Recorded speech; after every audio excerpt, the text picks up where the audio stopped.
जब से आकर मैं इस मंच पर बैठा हूं, मैं बराबर सामने की तरफ, बाईं तरफ, दाहिनी तरफ देख रहा हूं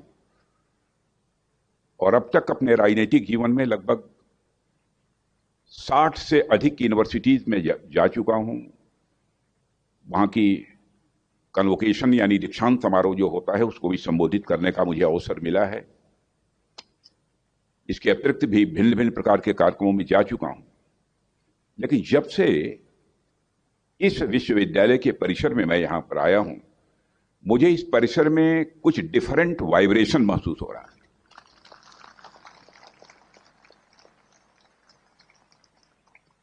अब हमारे जैसा व्यक्ति इसको एनालाइज नहीं कर पा रहा है कि वाइब्रेशन कैसा है, लेकिन वाइब्रेशन पॉजिटिव है, यह मैं कह सकता हूं।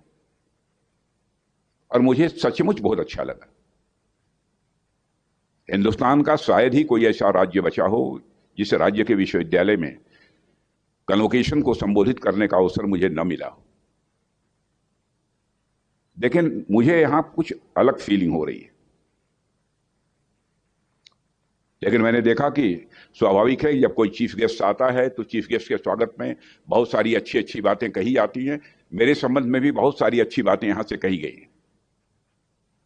मैं बैठे बैठे यह सोच रहा था, इतने सब सारे एडजेक्टिव्स, इतने सारे शब्दों के अलंकार मेरे लिए क्यों प्रयोग किए जा रहे हैं? क्योंकि आप जानते हैं कि जो नर हो या नारी हो, पुरुष हो या स्त्री हो, स्वाभाविक है किसी को तैयार होना होता है, ठीक ठाक होना होता है, सोने चांदी के अलंकार भी पहने जाते हैं, पुरुष भी पहनते हैं, हमारी माताएं बहनें भी पहनती हैं। तो मैं बैठे बैठे ये सोच रहा था कि शब्दों के अलंकारों से मुझे भी अलंकृत करके ये विभूषित कराने की कोशिश कर रहे हैं ताकि मैं आप सबको ठीक ठाक देखने लगूं। लेकिन मैं अपने बच्चों से कहना चाहूंगा, मनुष्य अपने जीवन में शब्दों के अलंकारों से अलंकृत होकर विभूषित नहीं हो सकता है। मनुष्य अपने जीवन में विभूषित हो सकता है तो अपनी कृतियों के कारण विभूषित हो सकता है, अपने डीड्स के कारण विभूषित हो सकता है। भोपाल नोबल संस्थान के 103 वर्ष पूरे हुए हैं स्थापना के। 104th ये फाउंडेशन डे इस शिक्षण संस्था का है। और सच में बताऊं कि मैं यहां आकर संतोष का भी अनुभव कर रहा हूं और हर्ष का भी अनुभव कर रहा हूं, क्योंकि पिछले कई वर्षों से वाइस चांसलर साहब कोशिश कर रहे थे कि मैं इस विश्वविद्यालय के परिसर में आऊं, लेकिन मैं नहीं आ पाया। आज मौजूद हूं, इसलिए मुझे संतोष हो रहा है। और हर्ष की अनुभूति मुझे इसलिए हो रही है, जैसा मैंने पहले भी कहा कि मैं एक शिक्षक हूं, और जब कभी भी किसी विश्वविद्यालय में, किसी महाविद्यालय में जाता हूं तो वहां के बच्चों के साथ, वहां के शिक्षकों के साथ संवाद करने में मुझे सुखद अनुभूति होती है। साथियों, किसी भी संस्थान का फाउंडेशन डे केवल अतीत को याद करने का यह अवसर नहीं है, बल्कि भविष्य में और भी बेहतर करने और उत्कृष्ट प्रदर्शन करने की प्रतिबद्धता को यह दोहराने का यह दिन है। और मैं इस संस्थान को भविष्य में शिक्षा के क्षेत्र में उत्कृष्ट प्रदर्शन के लिए अपनी हार्दिक शुभकामनाएं देता हूं। और आपका यह स्थापना दिवस 1 शताब्दी से अधिक की सफल यात्रा को सिंबलाइज कर रहा है, और इसके लिए मैं इस संस्थान से जुड़े सभी लोगों को अपनी ओर से हार्दिक बधाई भी देता हूं और हार्दिक शुभकामनाएं भी देता हूं। मित्रों, मुझे बतलाया गया है कि संस्थान की यात्रा मात्र 2 छात्रों और 1 शिक्षक के साथ कोर्ट ऑफ वार्ड्स स्कूल के रूप में शुरू हुई थी। महाराणा भूपाल सिंह जी ने वर्ष 1947 में ही मेवाड़ में विश्वविद्यालय की स्थापना के प्रयास भी किए थे, ऐसा मुझे बताया गया। हालांकि कुछ कारणवश कई दशकों तक उनका वह स्वप्न पूरा नहीं हो पाया, लेकिन अथक प्रयासों के बाद 2016 में भोपाल नोबल विश्वविद्यालय की स्थापना के साथ महाराणा भूपाल सिंह जी का स्वप्न साकार हो गया। इसलिए जब आप इस विश्वविद्यालय के इतिहास को देखते हैं तो आपको यह याद रखना चाहिए कि इसकी स्थापना में समय और धैर्य दोनों की परीक्षा हुई है। इससे यह स्पष्ट होता है कि जब लक्ष्य तय कर लिया जाए तो उसकी प्राप्ति तक न तो विचलित होना चाहिए और न तो किसी भी सूरत में टूटना चाहिए। साथियों, मुझे सार्वजनिक जीवन में बहुत से महत्वपूर्ण संस्थानों और कार्यक्रमों में, जैसा मैंने कहा, कि जाने का मौका मिलता है, लेकिन मुझे सबसे सुखद अनुभव विश्वविद्यालयों में शिक्षकों और छात्रों के साथ संवाद करने में मिलता है। इसलिए मैं हमेशा शिक्षण संस्थाओं में, उनके कार्यक्रमों में मैं जाता हूं, उसे मैं अपनी प्रायोरिटीज में रखता हूं, क्योंकि मैं भी स्वयं भी एक शिक्षक रहा हूं और राजनीतिक क्षेत्र में काम करते हुए भी मैं कह सकता हूं कि मेरे अंदर का शिक्षक आज भी जीवित है। राजनीति में आना तो हमारे लिए एक संयोग रहा है। हमारे यहां कहते हैं कि फिसल पड़े तो हर हर गंगे।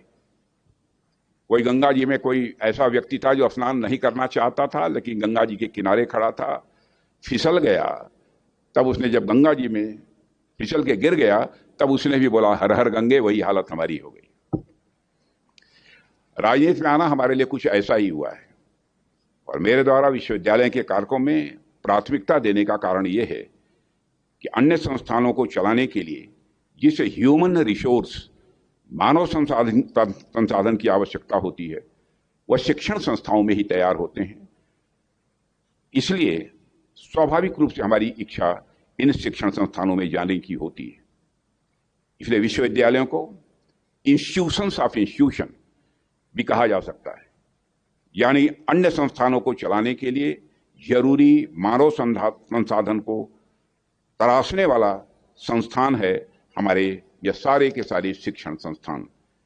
और साथियों, मुझे बतलाया गया है कि भोपाल नोबल यूनिवर्सिटी के विजन में भी ऐसी शिक्षा प्रदान करने की बात की गई है जिससे विद्यार्थी सेल्फ रिलायंट हो सके, माने आत्मनिर्भर बन सके।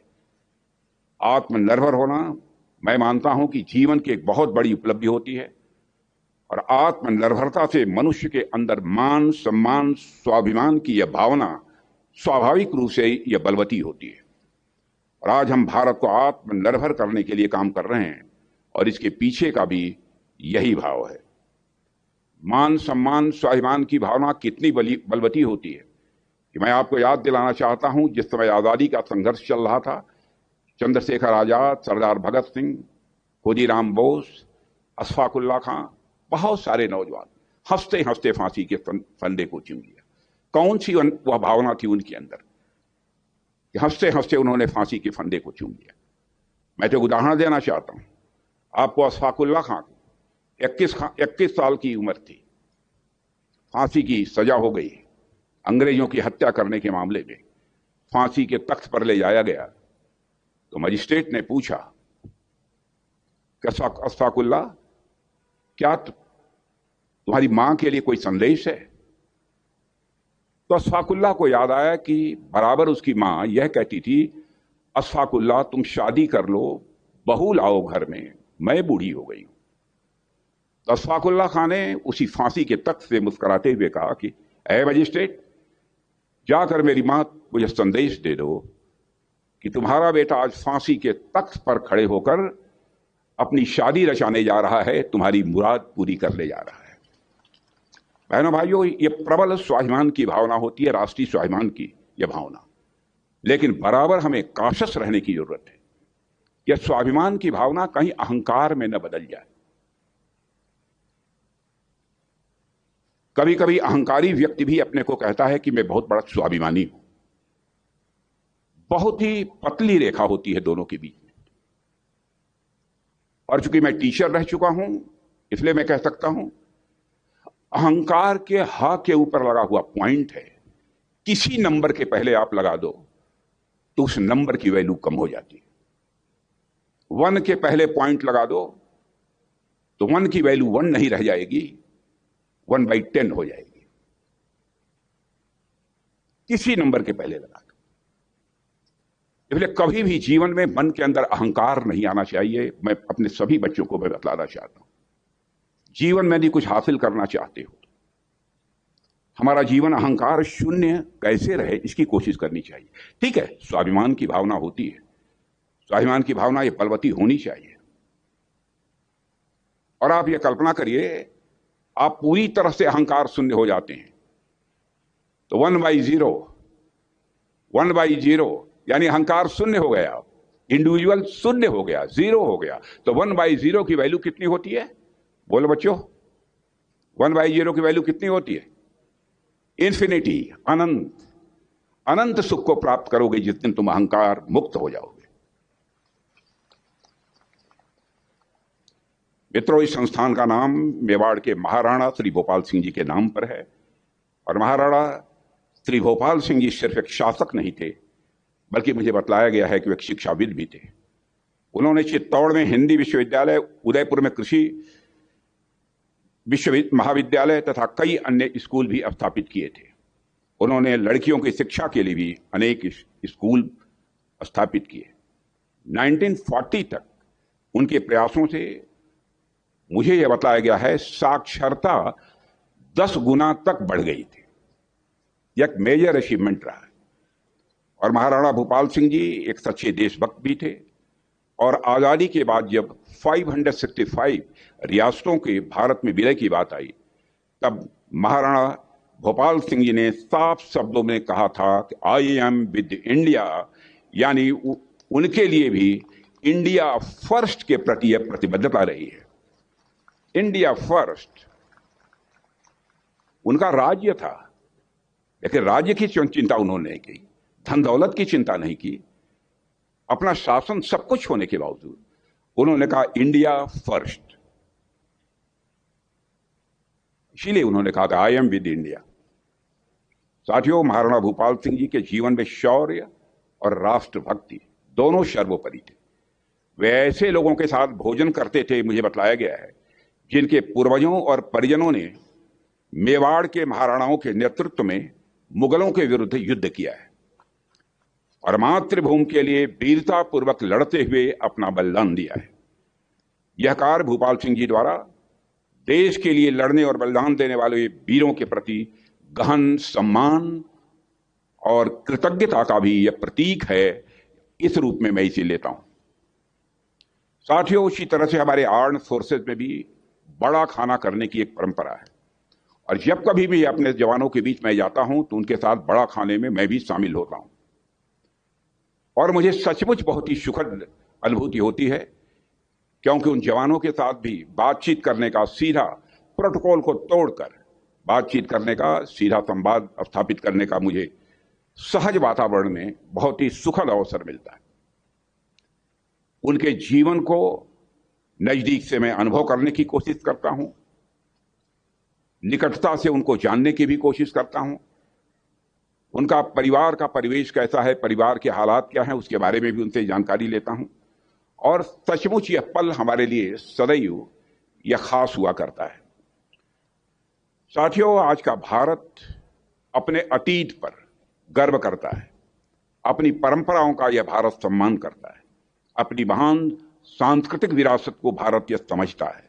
भारत की धरती ने चरक, सुश्रुत, आर्यभट्ट, वराहमिहिर, भास्कराचार्य, ब्रह्मगुप्त, माधव, पाणिनि, पतंजलि, नागार्जुन, पिंगल, मैत्रेयी, गार्गी तथा तिरुवल्लुवर जैसे महान विद्वानों को जन्म देने वाली यह भारत मां है।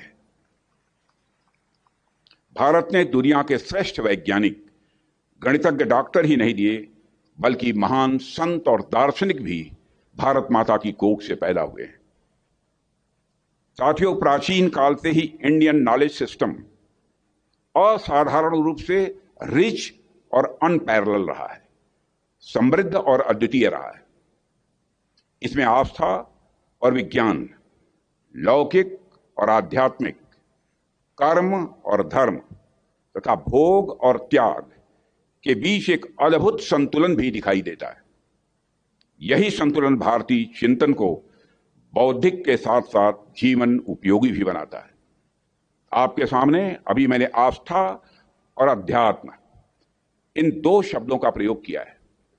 आस्था क्या होती है?